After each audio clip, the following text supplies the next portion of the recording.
estaremos recibiendo, escuchen el término que utilizo intencionalmente, estaremos recibiendo instrucciones sobre la cena del Señor. Primera carta de Pablo a los Corintios en el capítulo 11.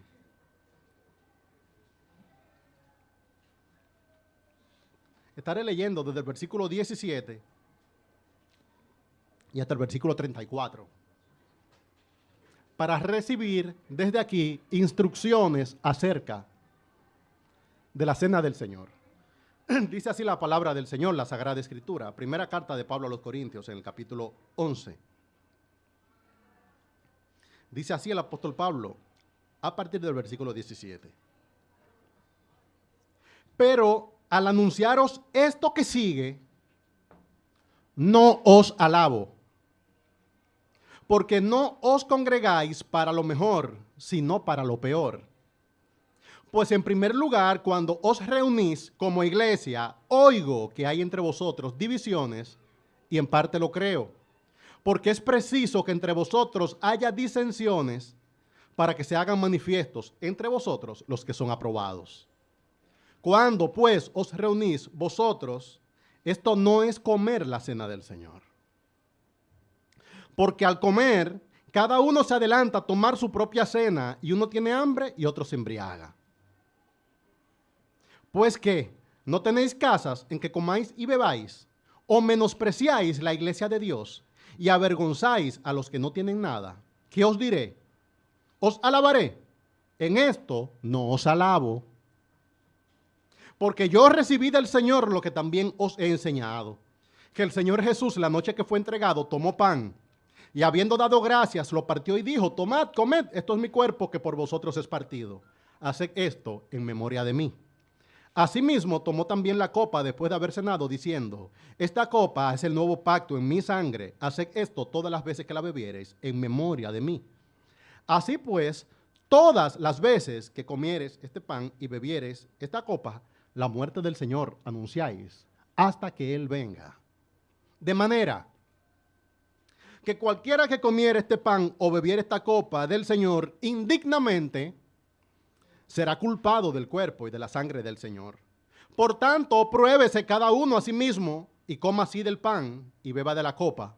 Porque el que come y bebe indignamente, sin discernir el cuerpo del Señor, juicio come y bebe para sí. Por lo cual, hay muchos enfermos y debilitados entre vosotros, y muchos duermen. Si, pues, nos examináramos a nosotros mismos, no seríamos juzgados, mas siendo juzgados, somos castigados por el Señor para que no seamos condenados con el mundo. Así que, hermanos míos, cuando os reunís a comer, esperaos unos a otros. Si alguno tuviere hambre, coma en su casa, para que no os reunáis para juicio. Las demás cosas las pondré en orden cuando yo fuere. Pueden sentarse, mis hermanos. Esta extensa porción de la palabra del Señor es triste y es alegre al mismo tiempo. Es uno de los textos más recurridos del Antiguo Testamento en el centro, pero la introducción y la conclusión frecuentemente se pasan por alto. Aquí hay tres cosas que hace en esta porción al respecto de la mesa del Señor el apóstol Pablo. Primero, él reprende a la iglesia. Luego, vuelve a instruir a la iglesia en las cosas que le había enseñado antes. Y termina entonces corrigiendo a la iglesia, mostrándole la manera correcta en que deberían hacer estas cosas. Todo en esta parte centra en torno a la cena del Señor. Se le llama cena del Señor, se le llama Santa Cena, comunión. Todos son nombres que tienen asidero bíblico, no hay un nombre que sea mejor que otro. De hecho, yo mismo a veces lo utilizo de manera indistinta. A veces digo, vamos a participar en la cena del Señor. A veces digo, vamos a participar de la comunión o vamos a participar de la mesa del Señor. Lo más importante no es el término, sino cómo se participa. La iglesia cristiana tiene dos ordenanzas, no son muchas, y ninguna es compleja. Tiene el bautismo en agua y tiene la participación en la mesa del Señor. Son dos ordenanzas que tiene la iglesia cristiana. No son muchas y ambas son ordenanzas muy sencillas que si usted participara sin convicción parecería que está perdiendo el tiempo. Dice, ¿para qué lo hacemos? El bautismo en agua no es un asunto raro, es lo que ustedes hacen de manera cotidiana. Ustedes se bañan, pero cuando usted va a las aguas del bautismo, eso tiene otra connotación. Es algo sumamente sencillo, pero ampliamente significativo. Participar de la cena del Señor, comer, es lo que hace más reiteradamente un ser humano. Ustedes comen varias veces al día. Pero cuando usted participa en la mesa del Señor, eso no solamente es comida, esto tiene una dignidad especial, tiene un significado especial. Y que usted use el agua frecuentemente o use los alimentos frecuentemente no significa que usted está participando adecuadamente en la mesa del Señor. Cuando damos talleres de membresía, al final tengo una reunión pastoral con las personas que participan en talleres de membresía que van a ir a las aguas del bautismo principalmente. Y una de las preguntas que le hago a mis hermanos es, ¿por qué tú quieres bautizarte? Y la gente se queda un poco descolocada porque si yo he dicho me quiero bautizar, si hasta tomado talleres de membresía, ¿para qué me preguntan que por qué quiero bautizarme? Y yo no espero que me respondan, sino que yo les digo, yo conozco 3 razones por las cuales la gente se bautiza. Usted podría bautizarse en primer lugar porque hay otros que también se han bautizado y usted quiere ser parte de eso. Un familiar cercano, un amigo suyo, usted vio, le pareció emotivo. Oh, la gente se bautiza, yo también quisiera ser bautizado. Esa es una razón muy superficial, pero razón es. Hay otra razón por la cual usted puede bautizarse. Usted se bautiza porque el Señor lo dijo. Y alguien me respondió así, y yo como que, oh, pero es verdad. ¿Por qué tú quieres bautizarte? Porque el Señor lo dijo. Eso como militarmente. Si el Señor ha establecido una ordenanza, lo menos que hace un discípulo suyo es cumplirla. ¿Y por qué un discípulo de Cristo se bautiza? Porque el Señor lo dijo. De esa en adelante a mí me parecen válidas. Pero hay una tercera razón, que la tercera razón a mí me parece que es la razón más profunda. Y es que una persona quiera bautizarse porque entendió. Y entiende que no solamente es agua, entiende que no solamente es foto, entiende que no solamente es un momento emotivo, sino que él entiende lo que el bautismo significa y representa. Lo mismo pasa con la mesa del Señor. Usted participa porque ha participado siempre, usted participa porque es una ordenanza, usted participa porque usted entiende el valor y significado que tienen estos elementos. Yo quisiera que ustedes estén en ese tercer grupo. De hecho, cuando una persona está considerando una iglesia local, normalmente considera cómo se ve la fisionomía de la congregación, dónde se reúnen, cómo predica el predicador.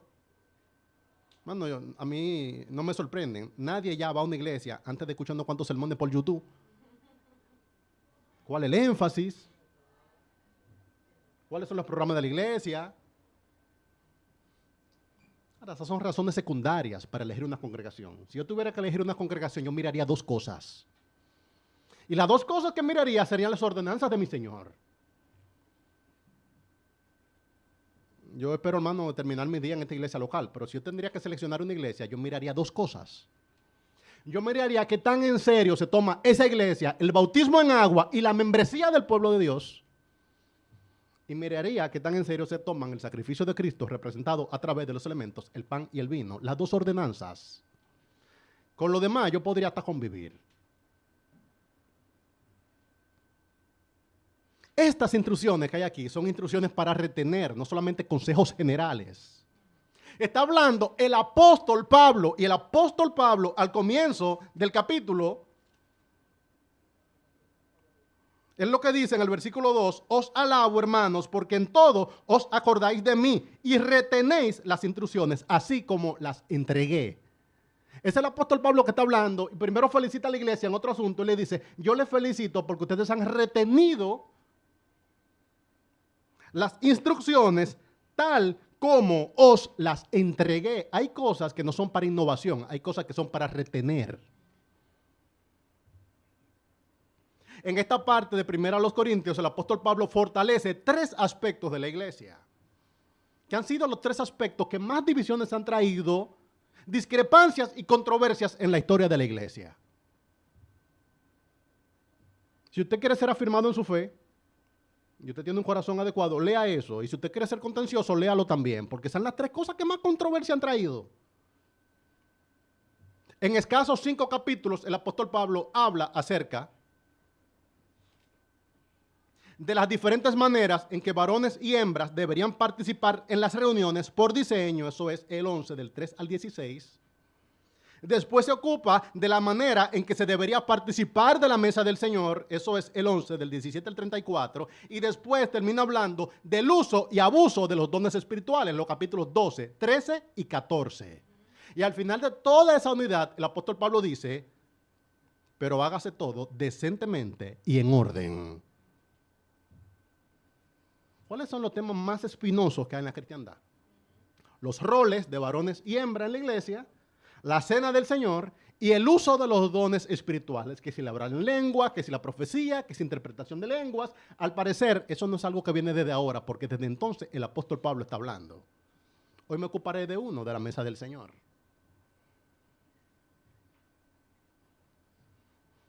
Al parecer, en la primera, el aspecto, ellos estaban bien porque le felicitó, pero ahora le dice 2 veces, en esto no os alabo.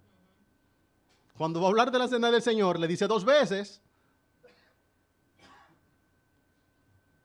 Dice al comienzo, en el 17, pero al anunciaros esto, ¿qué sigue? No os alabo. Y después dice, al final del versículo 22, ¿qué os diré? Os alabaré. En esto no os alabo.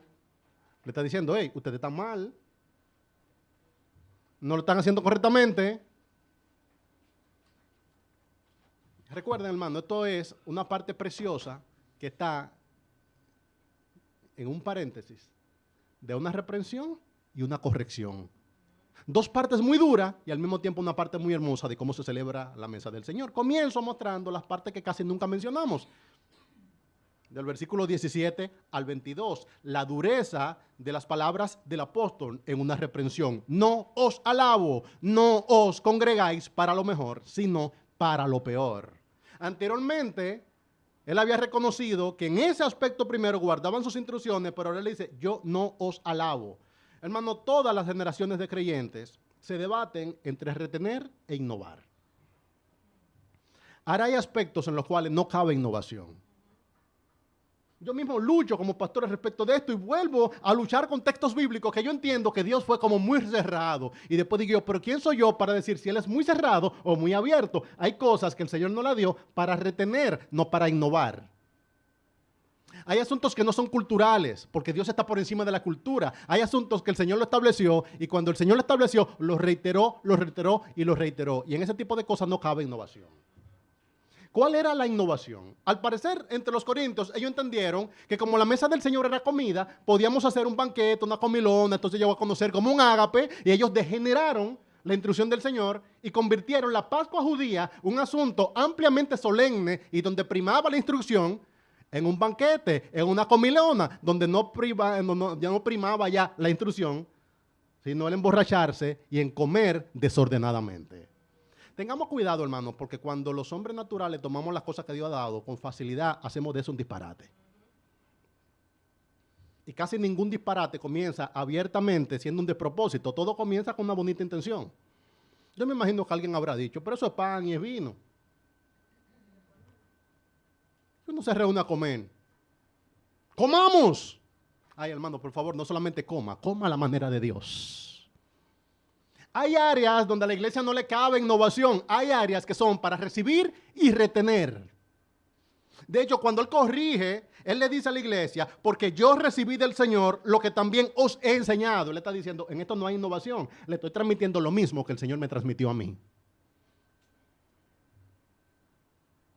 Es posible que ellos estuvieran complacidos porque estaban participando y estaban participando bien. De hecho, alguien te dirá, participaron con la mesa del Señor. Mire, ese banquete estuvo fenomenal. Fulano salió borracho. Y la comida estuvo buena, mira, estuvo tan buena que se acabó. Ay, hermano, con facilidad nosotros podríamos participar de las cosas santas con el mismo nivel de desorden y hasta felicitarnos nosotros mismos entendiendo que lo estamos haciendo bien. Participar de la mesa del Señor no es lo mismo que participar en cualquier otro banquete de los banquetes que hay en esta tierra. Y lo mismo con cualquier otra cosa santa. Si usted lee Hechos 2, usted va a ver una degeneración en la celebración. Evidentemente, las reuniones habían evolucionado en 22 años. ¿Cuál era la evolución? Dice Hechos 2:46, y perseverando unánimes cada día en el templo y partiendo el pan en las casas, comían juntos con alegría y sencillez de corazón. ¿Y ahora qué nos dice? el 11:21, porque al comer cada uno se adelanta a tomar su propia cena y uno tiene hambre y el otro se embriaga. Una degeneración en la celebración. Mano, el mismo acto de congregarse que edifica al creyente también podría perjudicarle. Dice que se están congregando para lo peor. Hago aquí una pausa, hermano, para que ustedes reflexionen, como he hecho ya la costumbre. Yo no vengo aquí como solamente a decir cosas para, mira, wow, sí, es verdad, hermano, reflexione. Usted participó hoy en la cena del Señor. Preparó su corazón. Fue un asunto digno. Usted está participando hoy en una asamblea solemne del pueblo del Señor, en un culto. ¿Cómo está participando? Bueno, de la misma manera que yo participo siempre. Si usted participa en la misma manera que está participando siempre, probablemente usted está degenerando, porque hay un principio general, que lo que no está mejorando está caminando hacia atrás. Y si como iglesia cada vez no tenemos más dignidad en celebrar las cosas del Señor como el Señor lo ha establecido, lo que estamos haciendo es caminar hacia atrás. Esto debería alejarnos del nominalismo, aquellos que dicen, bueno, yo lo hago siempre. Miren, si un creyente no se ha preparado a sí mismo, él puede asistir, pero no será recibido por Dios. Dice Romano que nosotros deberíamos preparar nuestro cuerpo como un sacrificio vivo. La gente ve el acto nominal de congregarse y dice, yo estoy bien porque miren, este mes me congregué 4 veces. No es si te congregaste 4 veces. La pregunta es, ¿te congregaste como un sacrificio vivo? Una persona puede cantar, pero solo será verdadera adoración si lo hace en espíritu y en verdad, como lo dice Juan 4:23. El asunto no es si hoy hubo música o si tú cantaste. La pregunta es, ¿y hoy tu adoración fue recibida por Dios? Alguien podría cumplir nominalmente las enseñanzas del bautismo y la comunión. Usted vino hoy a la mesa del Señor. Sí, yo vine. La pregunta es, ¿y Dios le recibió? Hermano, Dios no puede ser burlado. Y yo puedo advertirte respecto de las ordenanzas de Dios, pero Dios no puede ser burlado. Y en textos como estos se afirma que Dios no puede ser burlado. Tú podrías decir, mira, ya yo logré bautizarme y hasta participo del pan y el vino en tu detrimento. De hecho, yo podría advertirte de que es un asunto peligroso ir en contra de lo que Dios ha establecido, pero Dios no puede ser burlado. Yo con frecuencia puedo serlo. Y tú también. Dice el 17, cuando os reunís como iglesia, el propósito y la vocación de una iglesia es reunirse. Tengo que clarificar esto porque para entender lo próximo, usted debe entender que una cosa es una reunión y otra cosa es reunirnos como iglesia. La palabra iglesia, uno de sus significados, es asamblea. O sea que el Señor no solamente espera que usted sea nominalmente parte de un pueblo, sino que usted se reúna como iglesia, que usted se reúna como asamblea. No toda reunión social debería ser confundida con el culto cristiano. El culto cristiano no es solamente una reunión. Nos reunimos como iglesia, nos reunimos en el nombre del Señor, nos reunimos con Cristo en el centro, en una asamblea que es solemne.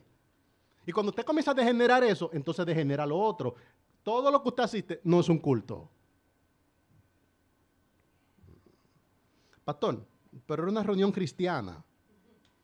Una cosa es una reunión de cristianos y otra cosa es reunirnos como iglesia. No tiene la misma dignidad. Y por decirlo de un modo, tampoco el mismo protocolo. No es lo mismo un concierto que una iglesia reunida. ¿Me siguen en esto? Pero es un concierto de adoración al Señor. Se van a levantar las manos. Habrá música sublime. Una cosa es un concierto y otra cosa es reunirte como iglesia. Y las cualificaciones que Dios ha establecido para aquellos que presiden la asamblea de una iglesia no son las cualificaciones que tiene un líder musical de un grupo de adoración. Por eso no es lo mismo reunirse como iglesia que ir a un concierto. Aguántenme, hermano. Yo voy a conciertos y espero que usted también vaya. No es algo en contra de los conciertos. Es algo a favor de la dignidad que tiene una iglesia cuando está reunida como solemne asamblea. Mira, hay una capacitación que van a estar dando unos cursos. Gloria al Señor por los cursos. Entrenamientos, escuelas bíblicas, grupos pequeños, encuentros casuales, conferencias, transmisiones de un culto. ¿Y por qué se hace la transmisión? Hermano querido, hay una edificación que usted puede tener en recibir la palabra del Señor a la distancia, en diferido, en recibir diferentes sermones, y eso es muy bueno, yo lo hago también. Ahora una cosa es la transmisión de un culto y otra cosa es reunirnos como iglesia. Hay una dignidad especial cuando nos reunimos como iglesia.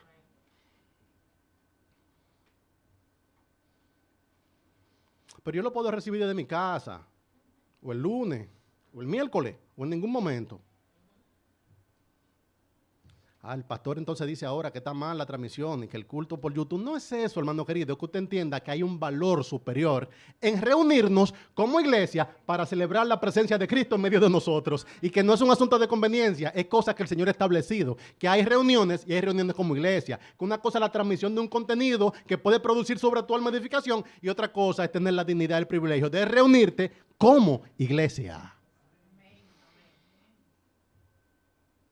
Para reunirnos así, como iglesia, hace falta una reunión determinada y una iglesia determinada.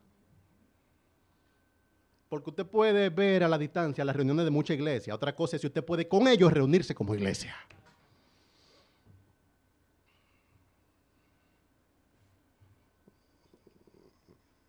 Reunión determinada. ¿Dónde? ¿Cuándo? Iglesia determinada. ¿Quiénes? Mano, en nuestros días tenemos que volver a fortalecer estas cosas porque se han disminuido los bordes. De forma tal que usted puede, saludo a todos los que ven la transmisión de este culto, gloria al Señor por ustedes, que el Señor le edifique desde allá, pero ustedes no están reunidos como iglesia, ¿me siguen? Aquí estamos reunidos como iglesia, en una solemne asamblea presidida por ancianos, como le llama la Escritura, que reúnen las cualificaciones y con la convicción de que lo estamos haciendo según los medios que el Señor nos ha dado, no lo permiten a la manera en que Dios lo está establecido. Si usted está planchando en este momento, está recibiendo esta predicación, usted no está reunido como iglesia. Si usted está lavando en este momento, que el Señor le ayude por allá, usted no está reunido como iglesia. Y si en este momento usted está cocinando, que el Señor le permita que quede bien, excelente. Pero eso no es una iglesia.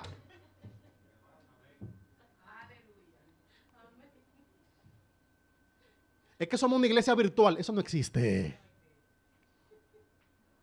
No existe. La iglesia, yo conozco iglesia universal compuesta por todos los creyentes que han glorificado a Dios en todos los momentos de la historia, la iglesia invisible, y conozco también la iglesia reunida, la iglesia visible. Y la iglesia es visible porque la iglesia se reúne. Entonces es un despropósito pensar que utilizando la tecnología podemos nosotros reemplazar lo que Dios ha establecido. Y es que la vocación de su pueblo es reunirse como iglesia.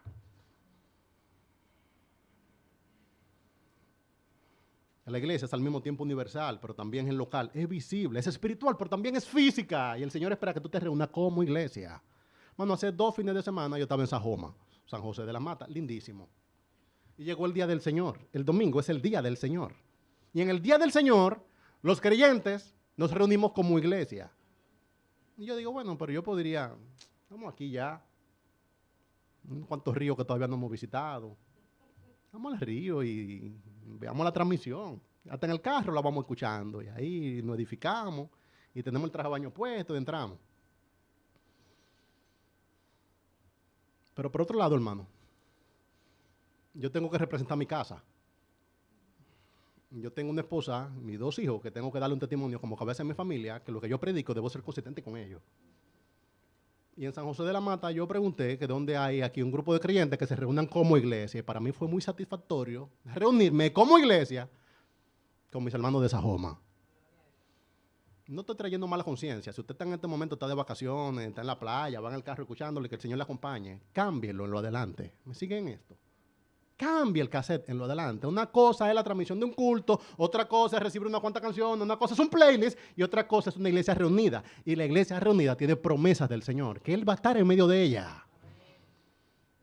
Y Él no está entonces después. Entonces el Señor deja de obrar porque no se hizo en vivo. No, que si se hace en vivo, no, hermano. Es reunirse como iglesia y hacer lo que Dios ha mandado a hacer. Las imágenes de Dios reuniendo a Israel deberían nutrir nuestra visión de lo que es una iglesia reunida.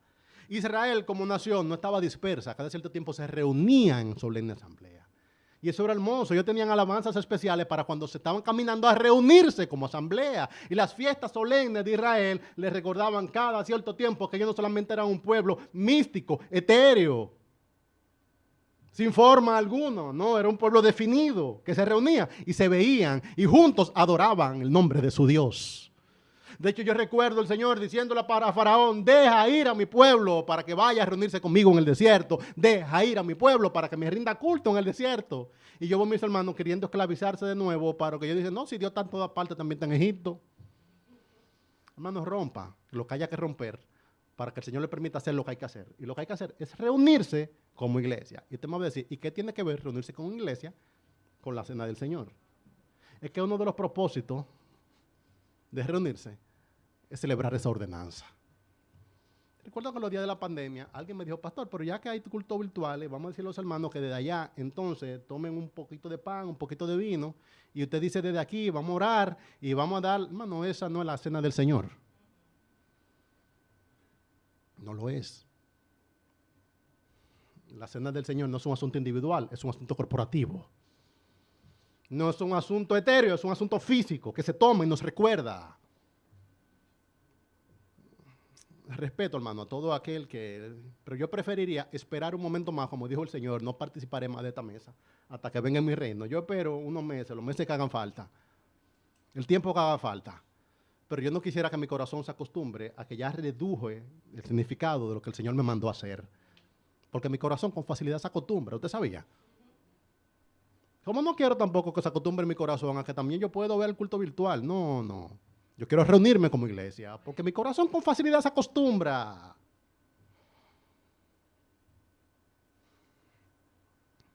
El contexto anuncia que uno de los propósitos de reunirse como iglesia en solemne asamblea, la Pascua, hermano, no se celebraba aleatoriamente. Dije, no, si tú puedes, tú lo haces.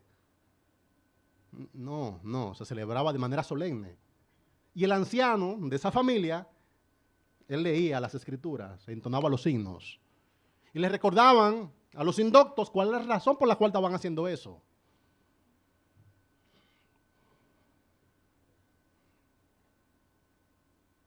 La mesa del Señor debería ser un momento, no solamente para cumplir, sino también para unificarnos como iglesia. Dice así mismo el 19. Porque es preciso que entre vosotros haya disensiones. Dice desde antes, pues en primer lugar, cuando os reunís como iglesia, oigo que hay entre vosotros divisiones, y en parte lo creo, porque es preciso que entre vosotros haya disensiones para que se hagan manifiestos entre vosotros los que son aprobados. Cuando pues os reunís vosotros, esto no es comer la cena del Señor. Hermano, hay una vocación corporativa en la mesa del Señor. El Señor quiere vernos reunidos como pueblo al participar de esto. Y el Señor quiere saber que nuestro corazón como pueblo también está unido y no solamente tenemos un pan en común, sino que realmente tenemos una fe, un Señor, un bautismo, que estamos de acuerdo. Alguien dirá, pastor, pero es que si lo hacemos cada uno desde la casa no vamos a pelear ninguno. Es que el propósito es que hayan disensiones, dice el Señor. Y lo hermoso de la mesa del Señor es que es un proceso de santificación para su pueblo, de forma tal que cada vez que participamos vamos a tener que revisar nuestro corazón, revisar nuestras relaciones, revisar nuestros pensamientos, nuestras convicciones.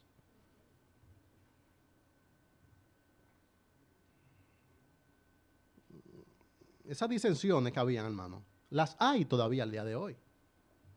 Y por eso tenemos una mesa, porque cada vez que usted va a la mesa, usted va a tener que revisar sus relaciones.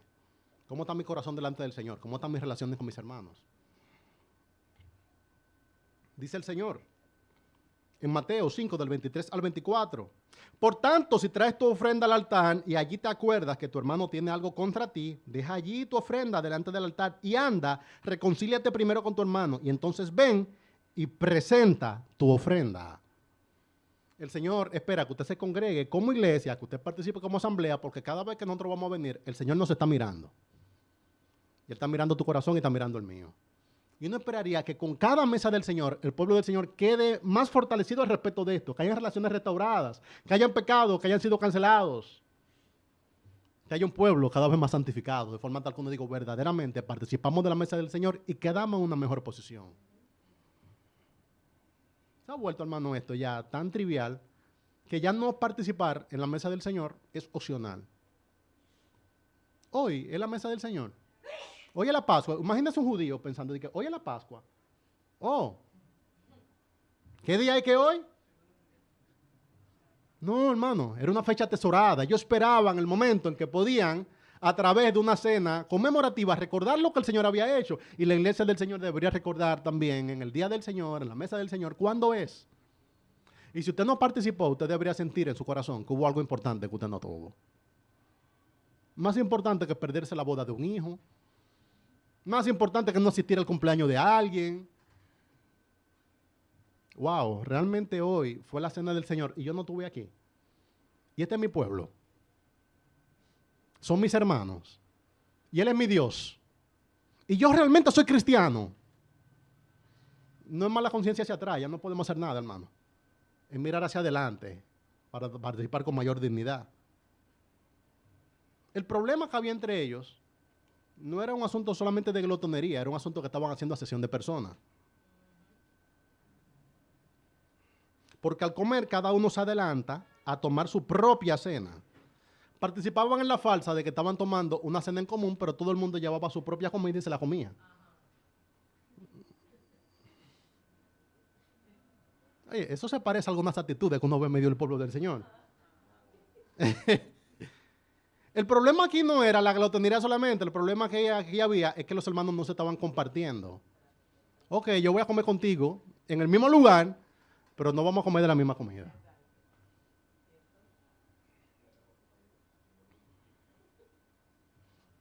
Las divisiones, de manera interesante, no eran divisiones doctrinales.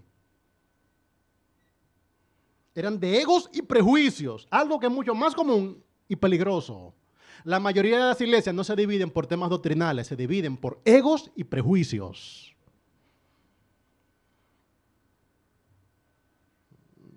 Comer, hermano, es un asunto nivelador. De hecho, entre los pueblos orientales se sabe que comer con una persona significa que entre esas personas hay algún tipo de acuerdo, porque la gente que come junta es persona que está de acuerdo.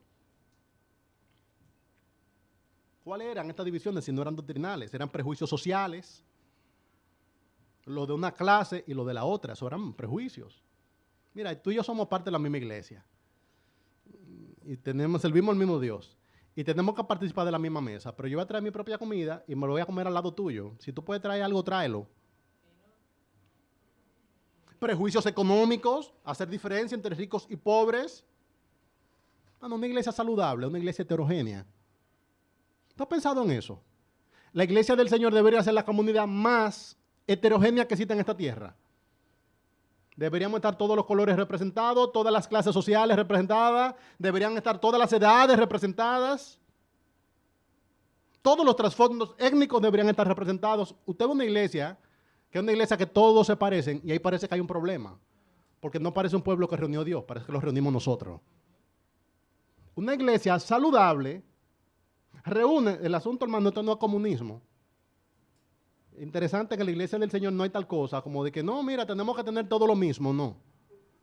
Queremos que usted tenga un poco más que los otros. Y que usted coma con ellos. Ah, la meta es que todos tengamos lo mismo, no. La meta es que aunque usted no tenga nada, usted tenga la misma dignidad con aquel que materialmente lo tiene todo. Usted va a una iglesia saludable y usted encontrará que estas personas están reunidas porque Dios los reunió. Diferentes temperamentos, diferentes trasfondos, diferentes personalidades, diferentes clases sociales, diferentes niveles socioculturales.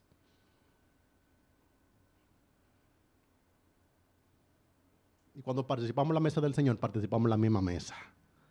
Y tenemos la misma salvación. Y tenemos el mismo Cristo. Eso es una iglesia saludable, una iglesia heterogénea. Pero los prejuicios de ellos hacían que participaran en la farsa de que somos todos la misma iglesia, pero cada uno se come su propia comida. Eso era. Yo no creo que eso se resuelva naturalmente. La gente habla de que no, aquí no hacemos, no tenemos prejuicio. El ser humano tiene prejuicio de manera natural. Usted puede ser políticamente correcta, pero todo ser humano hace excepción de personas. Yo digo que no, aquí no discriminamos a nadie. Esa es la política. El ser humano natural, desde que te ve, te está discriminando. No hay algo instintivo y natural en el ser humano de escanear a otra persona. Y usted lo ve, usted ve los ojos así que, wow, sube y baja. Y después va al parqueo y ve dónde entró. Es el ser humano natural. Y usted no resuelve eso naturalmente, eso se resuelve sobrenaturalmente. Esas divisiones son inherentes al ser humano y solamente se suspenden en el creyente por la obra regeneradora de Dios en su corazón y el efecto constante de los medios de la gracia del Señor en su santificación. Uno de ellos, la mesa del Señor. Cada vez que usted participa de la comunión, usted tiene que mirar alrededor y dice, qué bueno que no se parecen a mí, porque somos hijos del mismo Dios. Y usted dice, esta es mi familia, esta es mi iglesia, y aquí estamos, hermano. Yo prediqué esto mismo en el 2013, y anoté en aquel momento que la mesa del Señor es una ordenanza niveladora. que toda la iglesia está invitada a participar junta y en igualdad de condiciones, pero que no debemos limitarnos a hacer solamente el ejercicio de falsa religiosidad, de sentarnos con los hermanos sin importar la condición de ellos, en un ritual que es la comunión. Si tú te sientas en la reunión de la iglesia junto a tu hermano, sin importar su condición, deberías poder hacerlo también en la mesa de tu casa. Y si alguno cultiva en sus relaciones cualesquiera de estos prejuicios, sería igualmente indigno de la mesa del Señor. Alguien diga, no, yo puedo tomarlo con él y con ella a la mesa del Señor. Es decir, tú puedes compartir con él y con ella, sin prejuicio alguno. Dice él que es preciso que se manifiesten estas disensiones. Interesante, el apóstol Pablo no ve esto como un problema. Le dice, no, pero es una gran oportunidad. De hecho, él dice, a mí no me sorprende. ¿Por qué no te sorprende? Porque él es un ser humano y él mismo tiene prejuicios. Y Saulo de Tarso, solamente por la obra regeneradora del Espíritu Santo, suspendió su prejuicio. Él dijo, es bueno que tú tengas los prejuicios. El asunto es que no te aferres a ellos.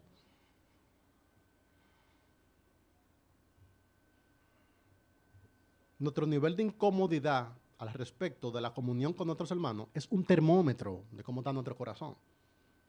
Y cada vez que el Señor cambia la fisonomía de la iglesia, tú lo vas a sentir. Tú dices, oh, pero la iglesia ya como que no es la misma. No, no es la misma. Vamos a ver cómo está tu corazón. ¿Lo vas a recibir o no le vas a recibir? ¿Le saludo o no le saludo? No, yo no tengo ya tiempo para tejer nuevas relaciones. No es si tiene tiempo o no. ¿Somos o no somos una familia en el Señor? Esa es la pregunta. Y es virtualmente imposible reconocer que nosotros hacemos sesión de personas, pero todo lo hacemos. Y cada vez que vamos a la mesa del Señor, se nos recuerda. La gente no dice de que no, yo rechazo a fulano. ¿Sabe qué es lo que dice? Esa persona y yo no tenemos los mismos intereses. No tenemos los mismos intereses. Somos muy distintos. Yo sé, y eso es bueno, dice Pablo. Es necesario que eso se manifieste para que coman de la misma mesa y se santifiquen igual.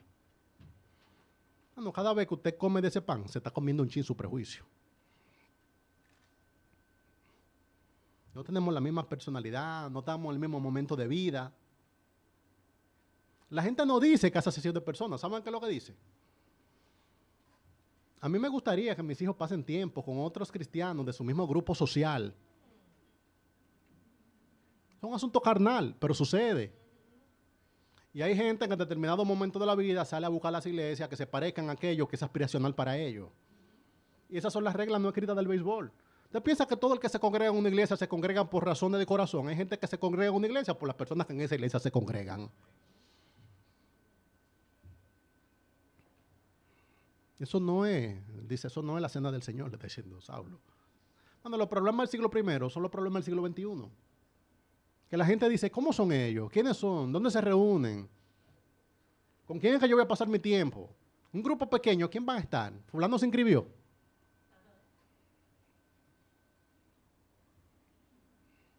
Reflexiona un poco, hermano, porque de nuevo yo hago la labor de traer el problema y le digo que dice el apóstol Pablo que era bueno que esas disensiones aparezcan porque ahí estaba la mesa del Señor y la mesa del Señor no iba a unir.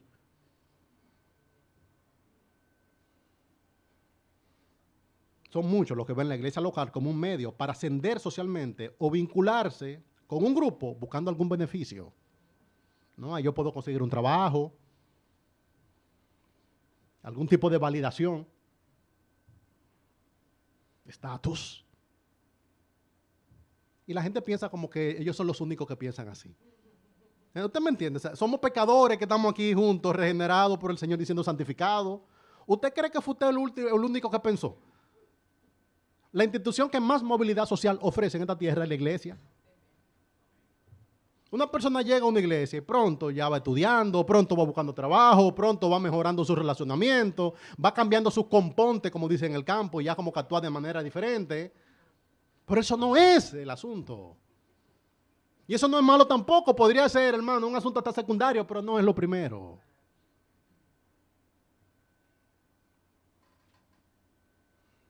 Y pocas cosas son tan potentes para hacer aflorar la diferencia en una iglesia como la comida. Usted se da cuenta que está todo bien porque no estamos comiendo mucho, pero cada vez que hay que comer hay divisiones. Que el Señor no ofrezca. No estoy hablando en este momento de la cena del Señor, hermano. Estoy hablando de comida en general. La comida divide el pueblo. ¿Qué come? ¿Cómo come? ¿Cuándo come? ¿Come o no come? Esas son las divisiones. Miren, comer juntos es un proceso santificador. ¿Quién va a pedir la comida? Yo la pido, sale uno. No venga a ser que me pongan a comer.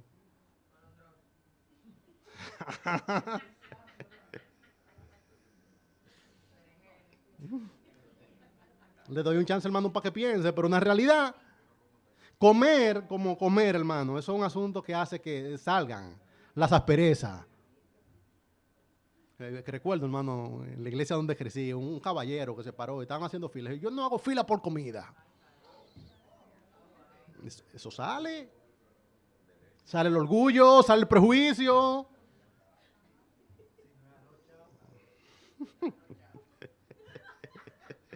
¿Cómo se manifestó esto, hermano? ¿Cuál fue la lectura que dio el termómetro? Dice, cada uno se adelanta a tomar su propia cena. Yo voy a cumplir con el Señor, pero yo me voy a comer mi propia comida. Hablo de asuntos simbólicos, hermano, pero ¿cómo esto se puede ver en la iglesia local que afecta a la mesa del Señor? Son aquellos que evitan servir en un ministerio si esa persona está allí. Yo quiero servir ahí, siempre y cuando no te fulano. No te lo van a decir así, pero no sirven. No, yo no, estoy poco disponible ahora mismo, tú sabes. ¿Sabes por qué tú estás poco disponible? Porque esa persona está ahí. Y tú podrías glorificar al Señor junto a esa persona, pero tú prefieres dejar de glorificar al Señor para no tener que sufrir a esa persona. Oh, hermano, ¿y cuánto daño se hace a la obra del Señor? Esas disensiones. Con fulano no. No te va a decir que con fulano no, sino no, yo no estoy disponible ahora mismo, estoy muy complicado.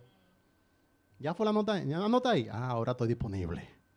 La disponibilidad va y viene de acuerdo a cómo van y vienen tus prejuicios. Son aquellos que eligen compartir con los que están estrictamente dentro de su grupo, con sus tres inseparables.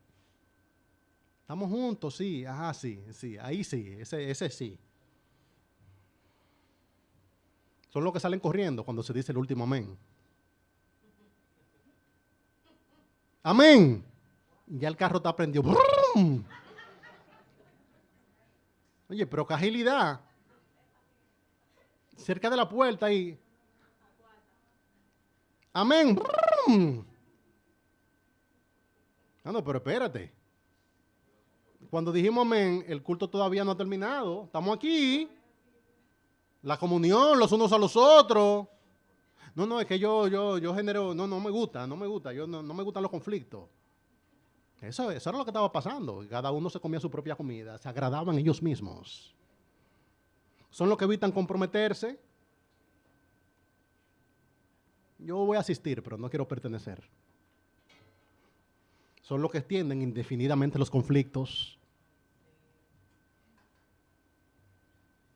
Interesante que después que le enuncia el problema, el apóstol Pablo vuelve y le repite lo mismo que le había enseñado. Es como si esto fuera una fórmula. Él dice, yo sé que hay problemas, y los problemas están ahí para que se manifiesten entre ustedes cuáles son los que tienen el corazón correcto. ¿Cuál es el que tiene el corazón correcto? ¿Cuáles son los aprobados? Aquellos que pueden, con el poder del Señor, vencer sus prejuicios. El Señor no solamente quiere que usted coma pan y beba vino, el Señor quiere que usted venza sus prejuicios para integrarse al pueblo del Señor. Por eso la mesa del Señor es una experiencia santificadora. Venir a comerse una galletita con vino, sin meditar, sin reflexionar, sin pensar como tantas relaciones, eso no es la cena del Señor, dijo Pablo. Cuando pues os reunís vosotros, eso no es comer la cena del Señor.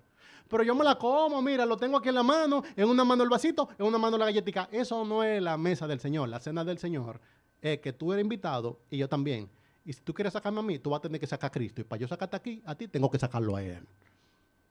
Tú no te vas a comer esta mesa con quien tú quieras, sino con quien Él quiera. De hecho, vamos a tener que comérnoslo a Él todos. Después le reitera la instrucción. ¿Cuál es la instrucción reiterada? Dice el del 23 al 26. Es interesante que Él no permitió que el problema de los corintios contaminara la ordenanza. Él dice, yo le voy a repetir lo mismo. Aquí va la plantilla. Miren cómo que eso se hace. Sin importar lo que ustedes están haciendo, así esto se hace. Pero Pablo contextualiza el mandamiento a lo que nosotros estamos viviendo. Esto no es contextualización, esto es lo que yo recibí y esto es lo que yo le di y esto es lo que yo le repito. Una repetición.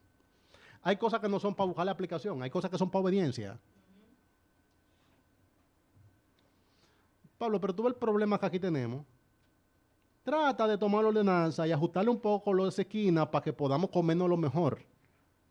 Usted va a tener que comerse a Cristo tal cual. Dice él, porque yo recibí del Señor lo que también os he enseñado. Él dice, esto no es mío. Y sin importar lo que ustedes están viviendo, esto sigue siendo el mismo mandamiento.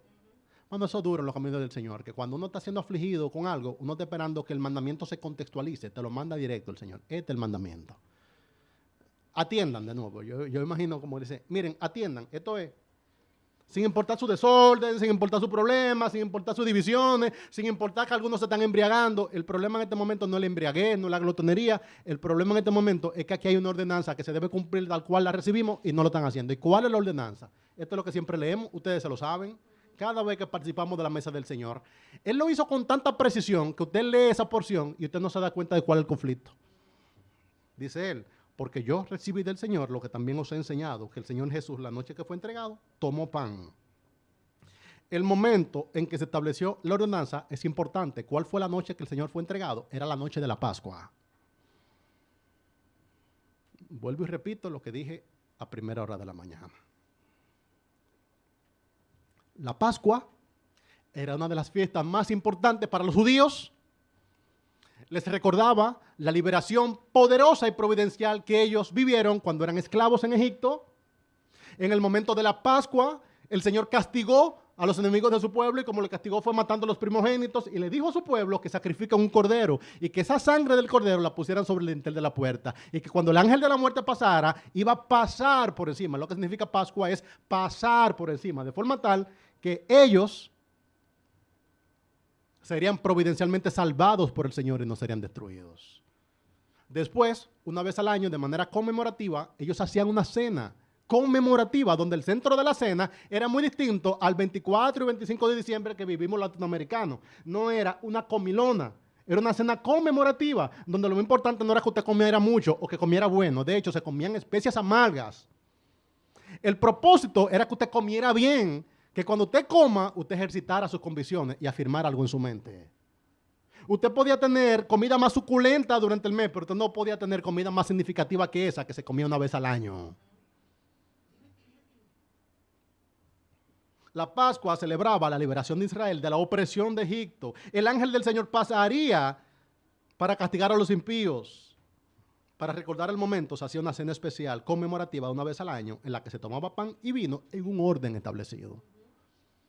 Y esto era tan importante que el mismo Señor participó. Y dice en Mateo que los discípulos le preguntaron, maestro, ¿dónde quiere que preparemos la Pascua? Y él le dijo, vayan a ese lugar y encontrarán la casa de un hombre y díganle que aquí el maestro va a tomar la Pascua con sus discípulos. Y tomó el contexto solemne de la Pascua para establecer una de las dos ordenanzas que tiene la iglesia del Señor. De forma tal que si usted dice, wow, pero parece que el Señor quería que esto fuera significativo, porque está reemplazando la Pascua judía con un asunto mucho más sencillo, pero altamente ceremonial. ¿Saben por qué es significativo? Porque en esta Pascua, Él es nuestro Cordero. Y Él estaba presto para morir. Se preparaba todo minuciosamente.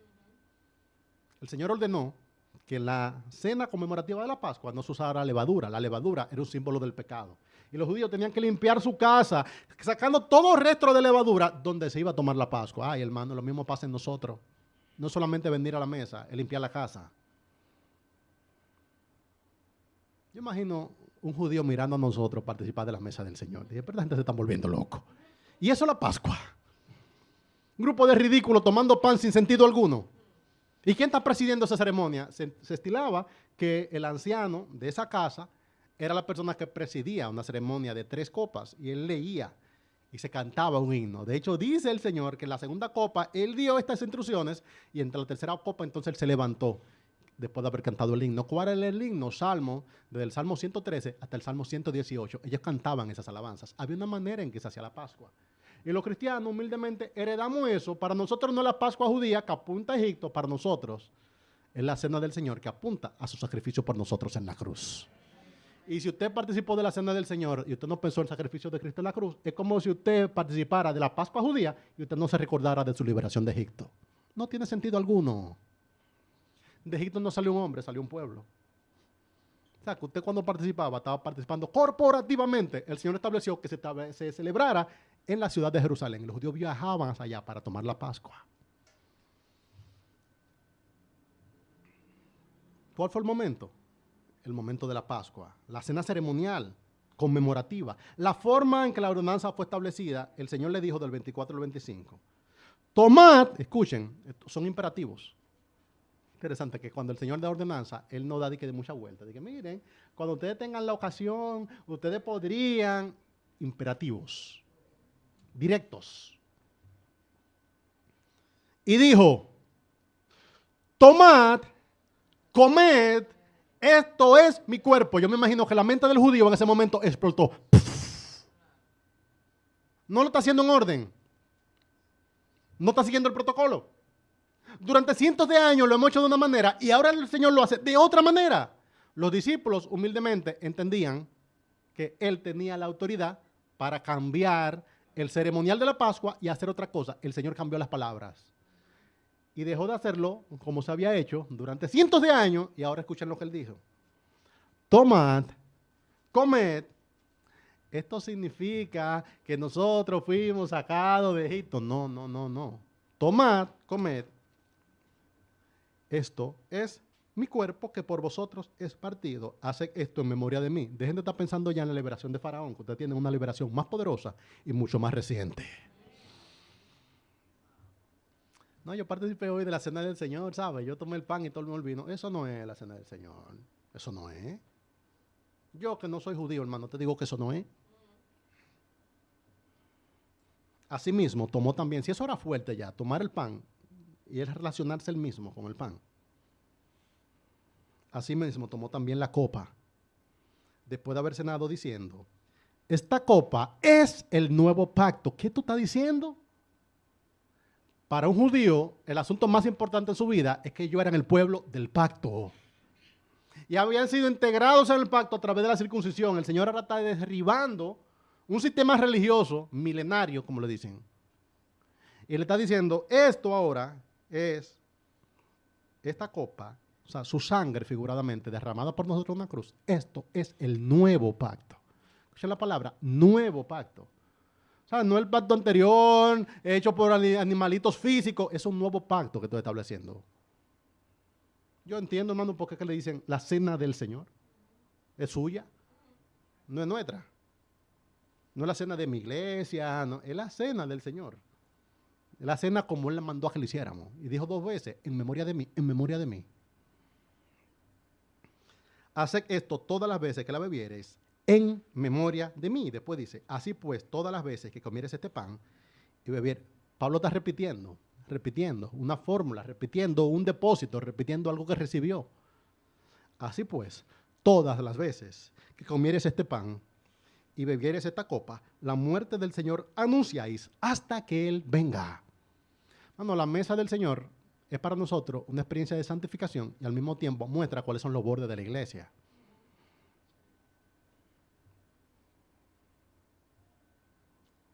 No quiero ser en esto demasiado puntilloso, pero los cristianos hemos logrado en 2000 años de historia hacer que casi todo el culto cristiano sea potable para el inconverso.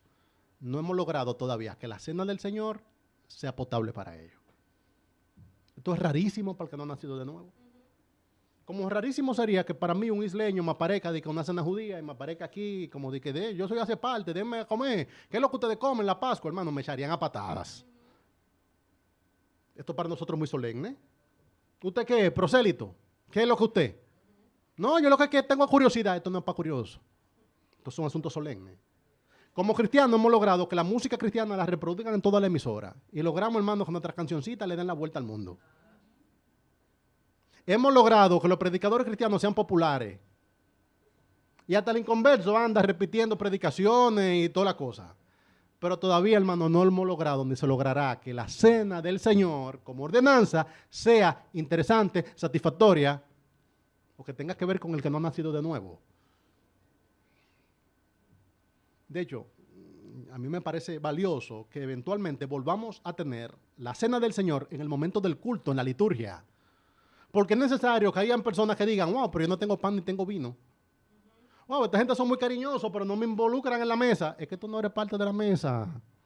Tú estás entre nosotros y queremos que tú seas parte de nosotros, pero no lo eres. Y cuando tú estás presenciando el pueblo del Señor, participar de la cena del Señor con pan y vino, y tú no tienes pan y vino en la mano, tú deberías pensar que la sangre no ha sido puesta sobre la puerta, que tu vida corre peligro. Bueno, debe ser duro para un inconverso asistir a un culto cristiano vez tras vez, donde se participa de la mesa del Señor, y él decir, pero ellos están participando, ellos tienen pan y tienen vino, pero no me lo ofrecieron. Y alguien dirá, ¿y ellos no pueden participar si usted se arriesga? Dele para adelante, coma. Yo no se lo voy a quitar de la mano. ¿Me siguen esto? Hermanos, a veces hacen ansiedad, que dicen, no, mira, que él no ha sido bautizado, que yo no sé quién es él. A veces son creyentes de otras congregaciones que participan con limpia conciencia. Gloria al Señor por eso. Pero tú no sabes a veces. Aquí viene la corrección. Después que le repite textualmente lo que había recibido, de forma tal que le dice, no hay innovación alguna, háganlo así. Ahora dice, de manera, reiterando la reprensión, de manera que cualquiera que comiera este pan o bebiere de esta copa, o bebiere esta copa del Señor, interesante, del Señor, indignamente será culpado del cuerpo y de la sangre del Señor. Él no le está hablando en este momento a los inconversos, le está hablando a la iglesia. Iglesia, hay maneras en participar del pan y del vino indignamente. Y cuando tú participas indignamente, eres culpado del cuerpo y de la sangre del Señor. Es como si tú mismo hubieses matado y sacrificado a Cristo. Esta fuerte advertencia se toma con ligereza. Yo no puedo decir otra cosa con lo que hay. Yo creo que eso es fuerte por sí mismo. Wow, y realmente hay miles y miles de creyentes que participan de la mesa del Señor sin entendimiento alguno, sin reflexión alguna, sin preparación alguna. Y están siendo culpados en este momento del cuerpo y de la sangre del Señor. Hay un llamado, el 28 al 29. Por lo tanto, pruébese cada uno a sí mismo y coma así del pan y beba de la copa. Siempre aparece alguien que quiere resolver las cosas con un procedimiento. No es procedimiento lo que hace falta. Pastor, lo que hay que hacer es, mire, se va a poner uno en una puerta, el otro en la otra puerta, y le vamos a ir preguntando. Yo no te voy a preguntar, yo te voy a leer lo que aquí dice. Y lo que aquí dice es que hay maneras indignas de participar de la mesa del Señor, y que participar indignamente de la mesa del Señor, eso acarrea juicio sobre ti. Por tanto, pruébese cada uno a sí mismo. Yo no sé qué tengo que probarte, tú deberías probarte a ti mismo. Hablo, hermano, con cuidado. Yo a veces tengo mala conciencia. Y lo veo así, dice, lo va a comer. Y digo, y lo va a tomar. Y digo, pero fuerte. Es valiente. Quizá está comiendo juicio. Y después pienso, no, quizás que se arrepintió. Mano, viva usted su película, que yo voy a vivir la mía. Que cada quien se pruebe a sí mismo. Yo no puedo probar tu corazón, pero yo puedo probar el mío. Y yo a veces he tenido mala conciencia. Y está llegando el día de la mesa del Señor. Y está llegando el día.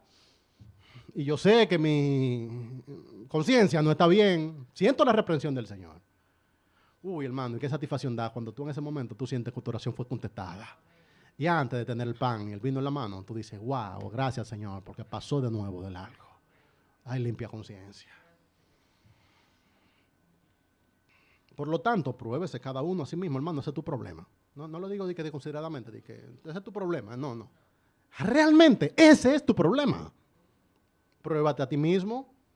Y donde haya que remendar, remienda. Y donde haya que corregir, corrige. Pero yo pienso que si la iglesia del Señor, por lo menos una vez al mes, tiene la cena del Señor y se participa con convicción, cada vez vamos a un pueblo más santo, un pueblo más refinado, un pueblo más correcto.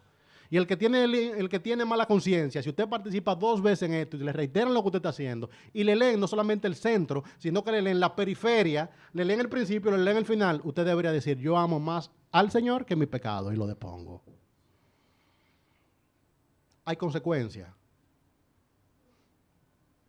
Dice el 30 en adelante. Por lo cual, hay muchos enfermos y debilitados entre vosotros. Y muchos duermen. Ese duermen es un eufemismo. muchos han muerto. La gente lee esos textos, hermano, y dice, ay, mira lo que ahí dice. Clarifico aquí, no toda la enfermedad que viene sobre ti viene a consecuencia de la inobservancia de las ordenanzas de Dios. Aunque usted observe correctamente la mesa del Señor, usted se va a enfermar. Pero hay una enfermedad que viene no solamente con dolor físico, sino también con mala conciencia. Y esa duele más. Todo creyente se enferma tarde o temprano. Duro es cuando tú te enfermas y tú tienes mala conciencia de saber si tu enfermedad te ha venido por un asunto natural, de estar en un mundo caído, o si es un castigo del Señor. Y eso es duro. Tener enfermedad y mala conciencia al mismo tiempo. 3 consecuencias. Digo de las consecuencias, hermano, que esto no era figurado metafórico. Tampoco era un asunto al futuro. De que algunos se podrían enfermar. El apóstol Pablo está hablando con conocimiento de causa. Parece que el Señor se lo reveló. Él dice, ya hay algunos enfermos y debilitados y algunos ya hasta se murieron. Dice un comentarista que quizá él estaba pensando en Ananías y Zafira, que fueron cortados por el Señor. ¿Es posible? Alguien dirá, ¿y era que ellos estaban participando de la mesa del Señor? Yo no lo sé. Pero yo sé que el pecado de Ananías y Zafira, el Señor les cortó, hermano, y hubo que alarlo, hubo que recogerlo. Cayeron muertos. Y quizás no caiga muerto, sino que se muera lentamente durante 4 años. Mano, yo no le estoy diciendo que la enfermedad es consecuencia de inobservancia, de participar indignamente. Le estoy diciendo que también podría ser. Y que lo mejor que uno puede hacer es tener limpia conciencia, de forma tal que cuando recibamos la enfermedad, la recibamos con paz. Pero hay gente, hermano, que como que nunca se sanan. Y yo a veces no puedo evitar decir, wow, cuidado si lo que está pasando ahí es lo que dice 1 Corintios capítulo 11, versículo 30. La persona como que no sale, una aflicción del cuerpo, siempre una situación. No te estoy acusando, hermano. El Señor nos cuide, pero revise el corazón, pruébese cada uno a sí mismo. Lo más impresionante es que aún así, con enfermedad, con muerte y con debilitamiento, es tan impresionante ser parte del pueblo del Señor, que el Señor lo muestra como algo positivo. Es un proceso de disciplina. Si pues, estoy en 31, nos examinásemos a nosotros mismos, no seríamos juzgados. Mas, siendo juzgados, somos castigados por el Señor. O sea, que el Señor te puede castigar por tu indisciplina, por participar indignamente a través de aflicciones físicas. ¿Y para qué lo hace? Para que no seamos condenados con el mundo.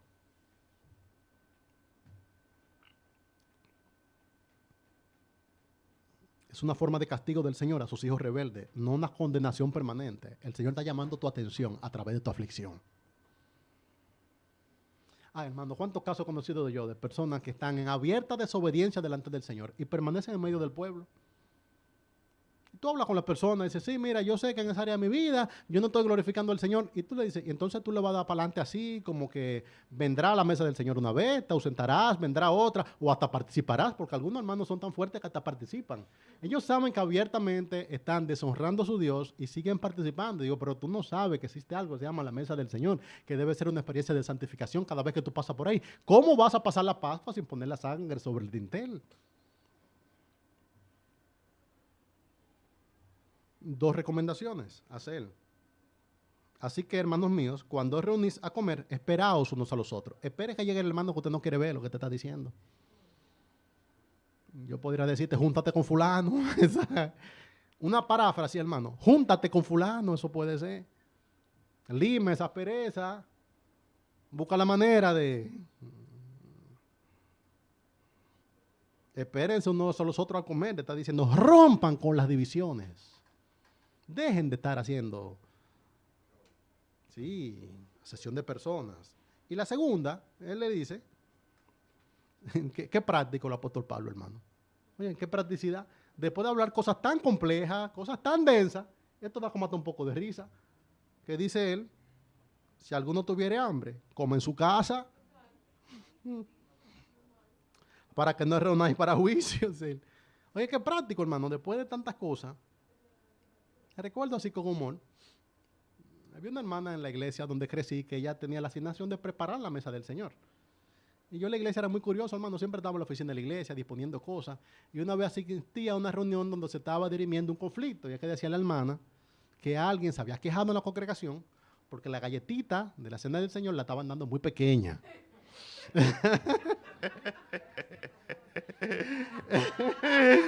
Entonces, esta hermana tenía una mala conciencia. Hermano, yo era un niño y recuerdo esa discusión. Y yo, en la oficina de Parra, hermano, yo recuerdo esa discusión. No, ¿qué dice la hermana fulana? Pero hubo una trifulca porque la galletita la va mandando pequeña. Y yo recuerdo, hermano, que yo como, que me salió como de manera natural. Dije, mira, hermana, no déjese de eso.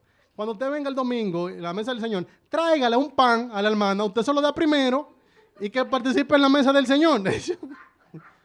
Pero es bíblico, hermano. Ahora yo digo, realmente es bíblico.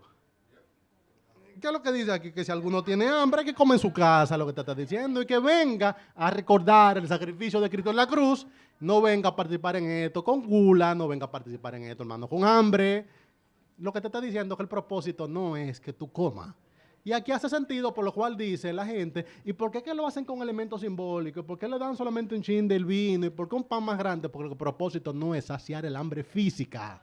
El propósito es hacer con un símbolo memoria de algo mucho más grande.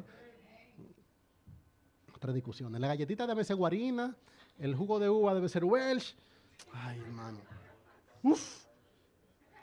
¿Cuántas cosas, hermano? ¿Cuántas cosas? Uy, ¿cuántas cosas? ¿Cuál es el cierre?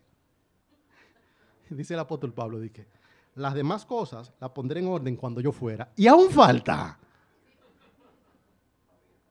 Ay, hermano, con esto, solamente que uno puede aprender de que las demás cosas las pondré en orden cuando yo vaya, que no va a tomar la vida participar de la mesa del Señor con tanta dignidad como lo requiere la ordenanza. Eso es que no deberíamos como por darnos satisfechos, decir, ya lo logramos, ya tenemos toda la dignidad, ya tenemos toda la corrección, ya tenemos toda la obediencia. Hermano, nos faltará vida para seguir haciéndolo cada vez con más dignidad, cada vez con más excelencia, cada vez más, con más discernimiento. No diga, ya yo estoy bien, sino si al apóstol Pablo después de este discurso tan largo, aún le faltó, a mí también me falta. Que el Señor nos ayude.